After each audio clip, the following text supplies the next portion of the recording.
Hi guys, John from B&B Campers. I'm just going to do your handover video on your Autosleeper Mezan. So, based on the Citroen Berlingo chassis, and it's a 1.6 litre turbo diesel.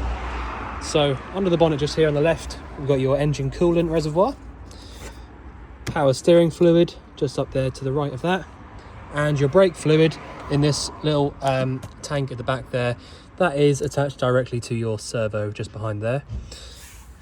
Washer fluid goes in this cap at the front. Engine oil gets put in through this oil filling cap there at the front. I'm going to put that back on properly. There you go. Engine oil dipstick is this yellow or orange topped one just down here at the front. Your engine battery is this one just here. Yeah, nothing really much to talk to you about that. You've got various fuses inside this box here, which are the original Citroen things or Citroen Peugeot stuff. But these couple of ones here are for the motorhome side of things, which have been put on there nice and neatly by Autosleeper from factory. The bonnet release, sorry it's a little bit dark, but the bonnet release on these is just here on the near side and the passenger footwell. So we just walk on the outside first. You've got your freshwater filling point here. Now if I just swap hands, you've got this key just here on your keys. Key literally just goes in, and as soon as you twist it, it'll come out with the key. So then you can see that these bits are lined up. Have a look where they locate in there, copy it, push it in, turn the key and take it out, and that's it, locked up. The one below this is your boiler vent, so that's your Truma combi boiler. Anything else underneath there? I don't think so. Gas locker. Oh, actually, sorry, I just missed out the fact that we've got your hookup plugged in as well. So hookup is plugged in at the moment, and that's because I've got all of the lights on inside the vehicle. You know, I've got quite a lot of stuff going on in there, and I wanted to keep the leisure battery's power voltage right the way up for the video. So that's where your hookup cable goes in. Gas locker.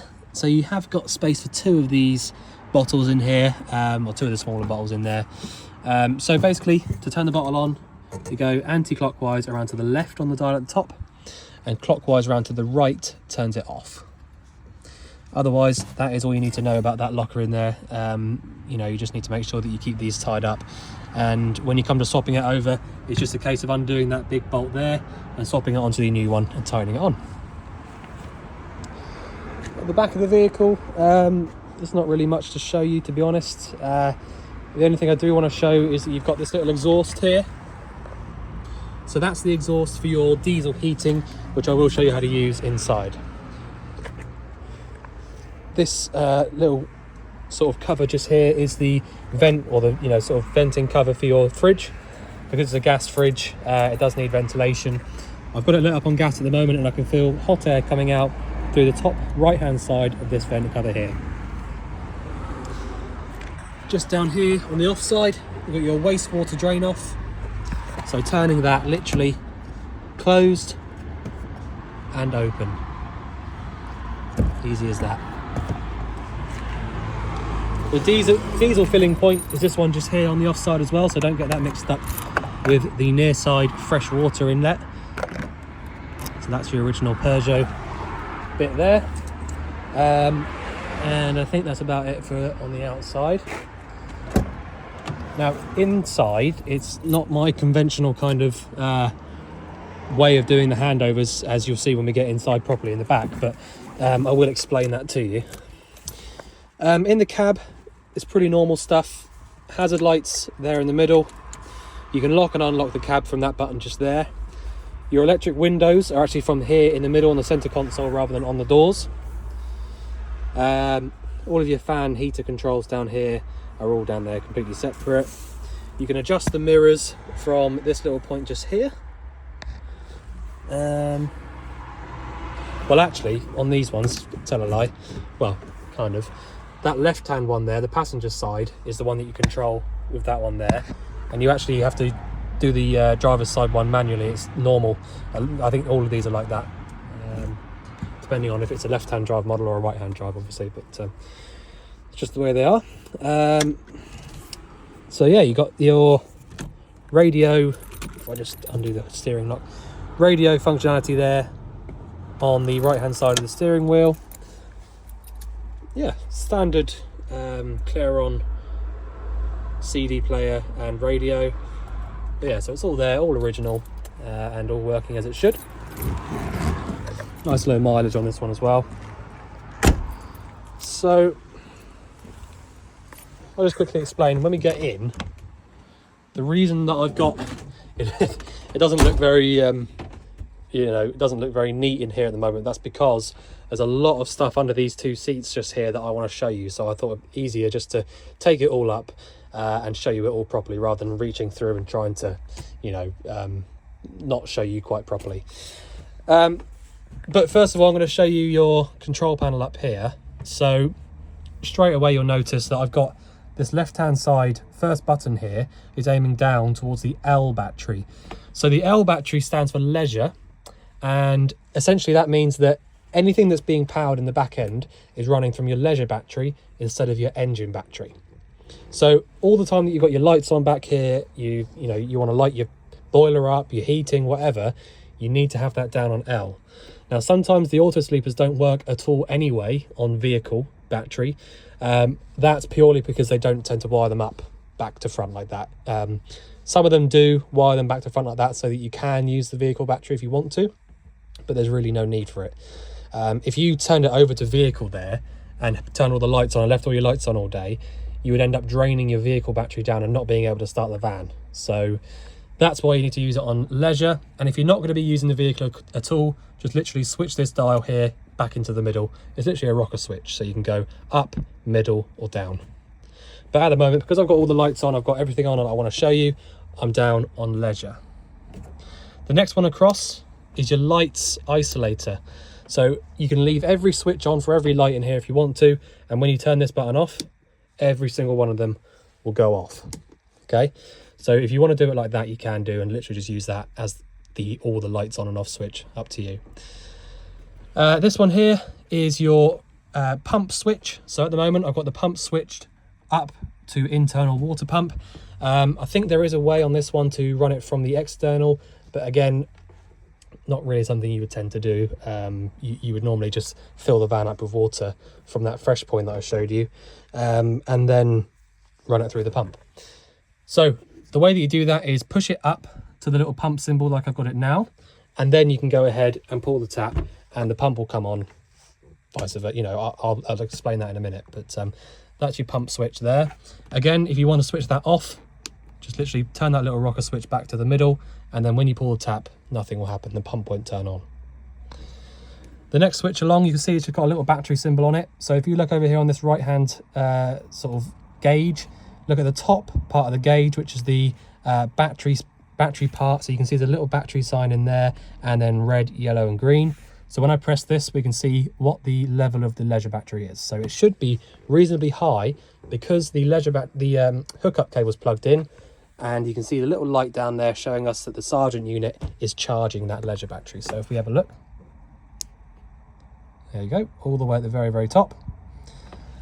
So anytime that your hookup's plugged in and you've got your little switch on down there and the red light on, that means that your battery charger inside of that power supply unit, which again, I'll go through with you in a minute, is working and it's charging the leisure battery. But you can double check that by checking that your leisure battery voltage goes all the way up into the green. And the last one is the bottom scale that you have to look at. So that's your water scale. Press that one, and that shows you your fresh water level, and you can see there it's just below quarter of a tank. So that's how you check your water level, your battery level, all that sort of stuff. It's all there, ready for you to check on that. So that's your control panel.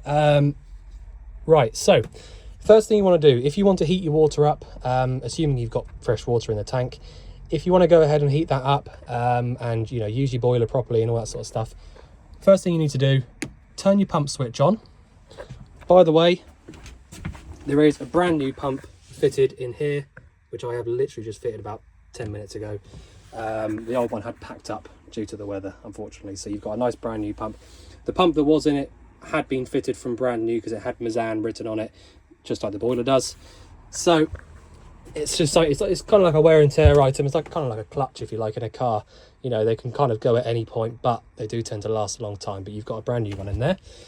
So pump switch goes on, and then you can go ahead and come to your tap here and basically just pull the cold water through first. So you can see there, really, really good pressure. Turn that off, and then when you turn it off, the pump turns itself off. So you heard it ran on for a few seconds afterwards and switched itself straight off. So what that means is, because the style of water pump that you've got in this one is kind of like an inline pump, if you like. So the freshwater tank that's underneath the vehicle has the water in it. The pump draws the water from there and pumps it to wherever it's drawing to. When the tap, is switched off, that pump will basically purge itself up to its perfect or enough pressure inside of it so that it can turn itself off, and then it will do so. It will turn itself off.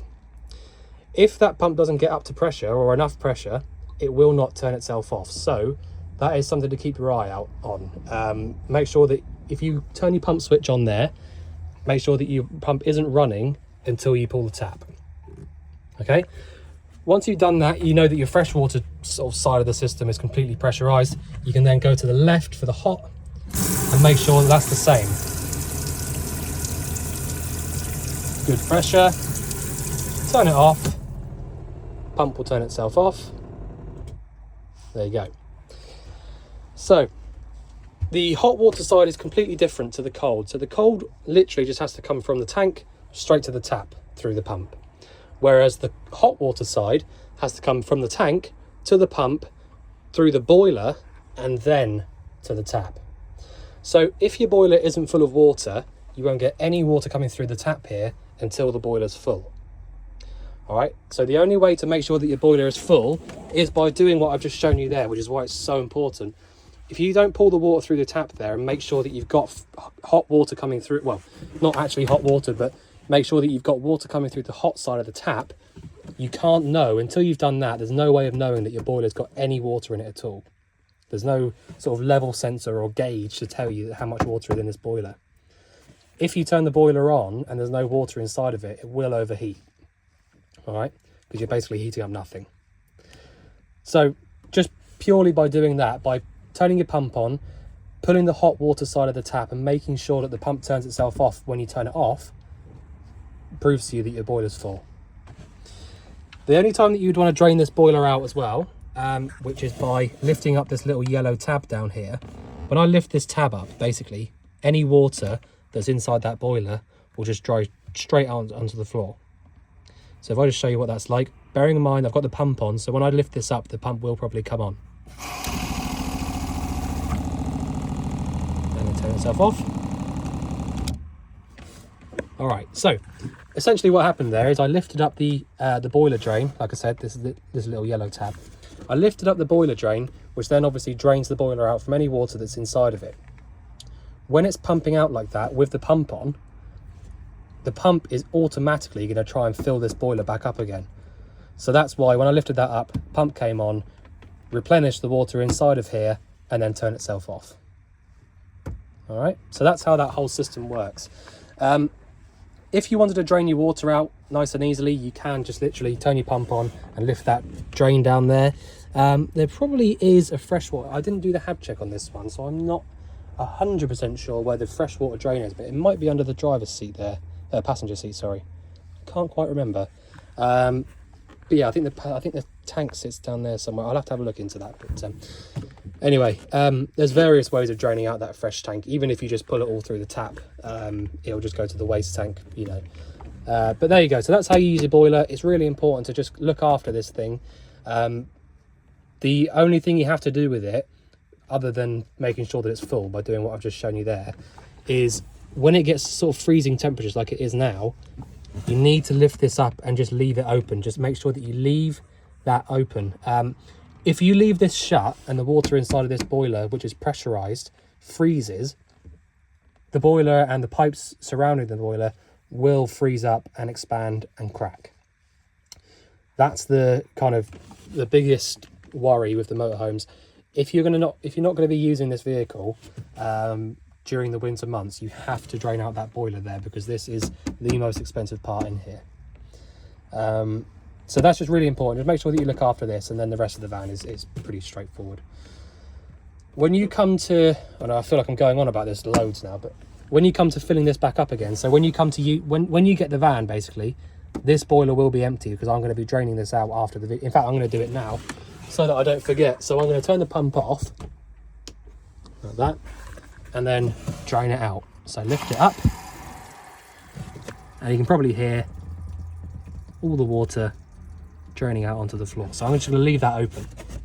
Okay, so now I know for a fact that that boiler is empty of its water, and any water that goes, that, you know, if I didn't drain it out and it froze, like I said, it would all just start to crack. So there you go.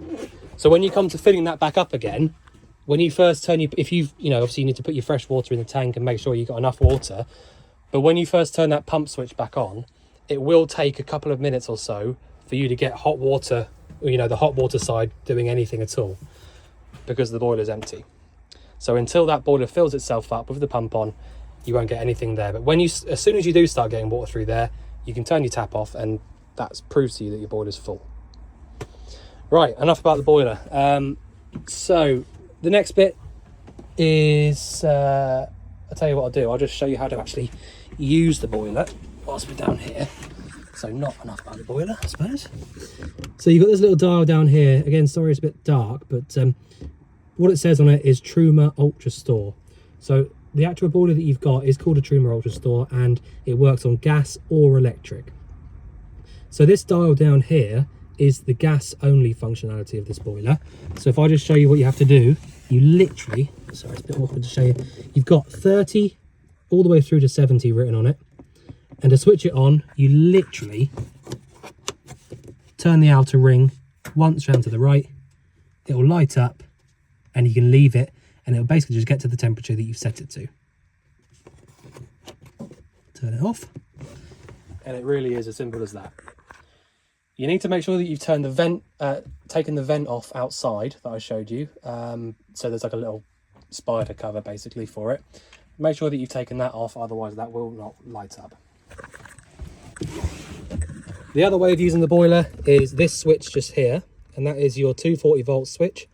So essentially, if you've got hookup cable plugged into the van like I do, you can just turn this button on, and that light there being illuminated tells you that the boiler is basically heating up the water inside of it via the electric element.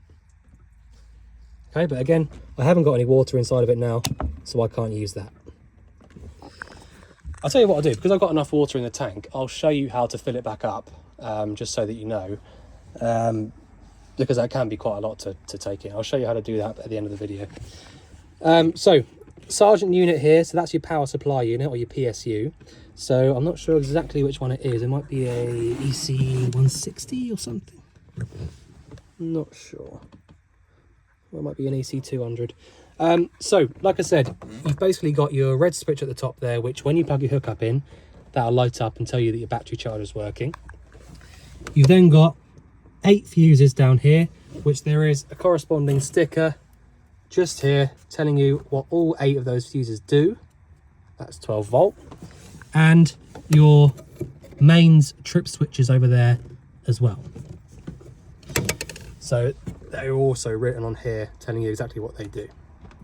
So basically that's just your power supply unit, your fuses, and your main trip switches. All right, so that's what that box is down there. So that's why I wanted to leave this open, so I could show you a few bits down there. In here, you've got your gas isolators. So they're all on at the moment. The top one there is for your oven and grill, or your cooker, basically. The middle one is your fridge, and the bottom one is your boiler. You've got a main socket just here, so that will work at the moment when the hookup's plugged in. You've got a 12 volt socket and an aerial socket there as well. Right. So I've shown you this, the sink and the tap. So like I said, it's literally just hot and cold, hot to the left, cold to the right. There to show you. Oh, solar panel on the roof. So you don't have to do anything with this. I can see already there's only 2 wires going, or 4 wires going to the bottom of this, sorry. So that means that you've got basically power coming in from the solar panel and then power going out to one battery. So anytime that you're, there's sunshine up on the roof, that'll be drawing power, putting it straight down into your leisure battery. All right, so you haven't got to do anything with that. Just leave it as it is. Right, so I'm just going to open the door up so that I can get space here. Right, so your cooker is really quite simple. I'll just turn that off. So you've got a piezo igniter here. So you basically push the button there, and that sends a little spark from this little ignition lever there across to the actual burner there. All right, so as long as you've got your gas switched on in the locker, all you have to do is push down on this with this little gas symbol facing here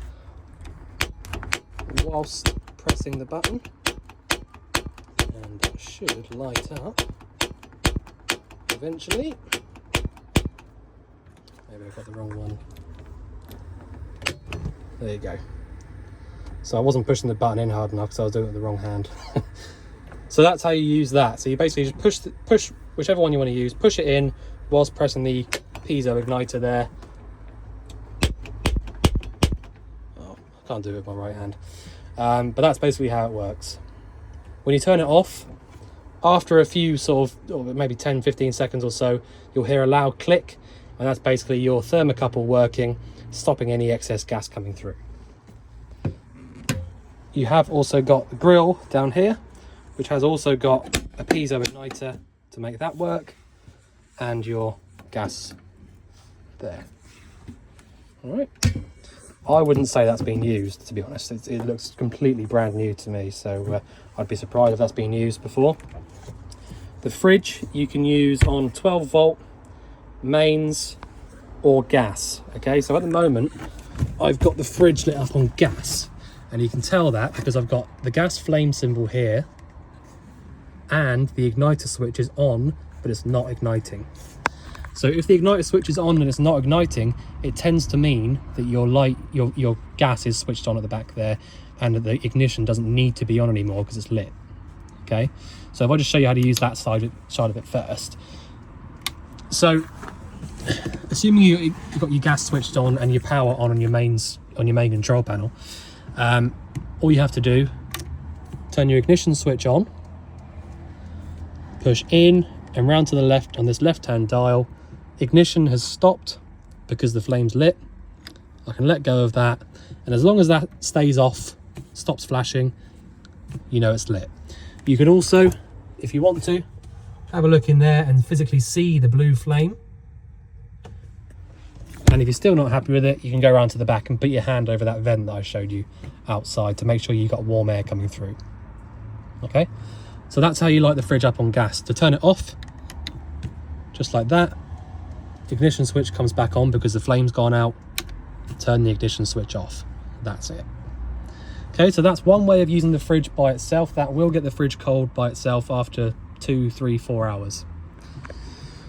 The other way of getting the fridge cold by itself is the mains electric. So I've got the mains plugged in at the moment, so I can turn that switch on, it illuminates green, and I can basically leave it like that. Okay, that is as simple as it gets, but that will only work when your hookup's plugged in. All right, so again, exactly the same as the gas. That will take 2, 3, maybe 4 hours to get the fridge completely cold. The only other way you can use the fridge, which doesn't get the fridge cold by itself, by the way, is the 12 volt. Okay, so when you turn this switch on, nothing's happened yet because the engine isn't running. Okay, so the 12 volt there is only really to keep the fridge cold whilst you're driving. So you need to pre-cool this fridge and everything inside of it before you leave to go on holiday or go wherever. So basically pre-cool the fridge, perhaps even the night before, sometimes I say, before you go away, and then switch over to your 12 volt here when you start your engine up and start driving. When you start the engine up, what happens is you've got a split charger. So your alternator under the bonnet there charges up the leisure battery with its power, and then sends another cable, which is what those fuses are for under the bonnet, sends another wire to the leisure battery and the fridge. So basically all the time that you're driving, you've got the alternator charging the leisure battery and the engine battery, and also powering the fridge just enough to keep it cold whilst you're driving. So leave that one on whilst you're driving, and then when you get to wherever you're going and stop, switch that off, and then choose whichever one of the other two that you want to use, either gas or mains. All right, but that's how you use that. So the gas is off, everything else is off. So I think the last couple of bits to show you will be your heating and the toilet, which is down there as well. So the heating, in my opinion, couldn't really be much easier. It's diesel heating, and it's an Evaspatcher unit. I can see because it's got the little Evaspatcher symbol. So Evaspatcher, they use them in trucks, boats, you know, all sorts of leisure vehicles. And essentially how it works is it draws a little bit of fuel directly from the fuel tank at the front. So as long as you've got some fuel in your fuel tank, you can heat your van up, okay? Well, and a little bit of 12-volt power, but that's okay. Right, so if you want to use the heating as just a fan, so no heating at all, but just a fan, you can press the bottom button there and you get a little blue symbol coming on. So then after a few seconds or so, the fan will turn on, as you can hear. And it's quite literally just blowing through cold air. So really that's what you want if you're, you know, it's a really hot day outside and you want just literally hot air pumping, cool air pumping out, sorry. You can press the bottom one there. I'll turn that off just by pressing the middle button. If I want the heating to come on, it will take a little bit longer than that. But basically press the top button until you get your red symbol come on. Turn this up to wherever you want it. If it's not so cold outside, you will have to turn this all the way up because it thinks that it's warmer in here than it actually is, basically. But when it's nice and cold outside, like it is today, I could probably turn this right down and it'll still come on. All right, so it just works on like a thermostat. So what will happen is, after a few minutes or so, you hear a ticking noise. And what that ticking noise is basically the pump for the Evaspatcher system just ticking through a little bit of diesel at a time, lighting up and just, you know, doing its own thing. You don't have to do anything else apart from switch it off when you're done with it, and that really is it. So as long as you've got that little red symbol on there, it's going to light up and it'll work. We don't tend to get any problems with these at all, you know, so you're pretty safe with that. Being a small van as well, I will say I've had this heating on in here because it's so cold today. I've had the heating on in here and it works really, really well. It doesn't take long to heat this thing up at all.